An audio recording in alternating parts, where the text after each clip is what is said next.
Hey everyone, if you trade online or want to start investing, you've probably heard of Libertex. Libertex is a popular trading platform that lets you trade stocks, forex, cryptocurrencies, indices, and more right from your phone. And it's trusted by millions of users worldwide and always updates its app to improve features and security. And today I'll show you how to update the Libertex app on your iPhone so you can enjoy the latest tool and smoother trading experience. You need to first open the App Store. Tap to the App Store here, and you need to tap the profile icon in the top right corner.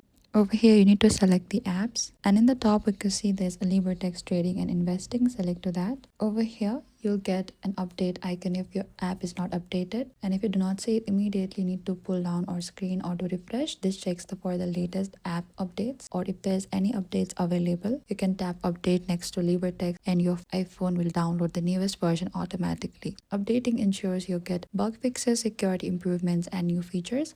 And after the updates finishes, you can tap open to launch the Libertex and make sure your account loads properly, and now you're ready to trade safely and efficiently. And keeping your app updated regularly prevents crashes and ensures you have access to all the newest trading tools. Thank you for watching this video. I hope I could help you, and please comment down below if you have any trouble updating the Libertex app and we will reach out to you.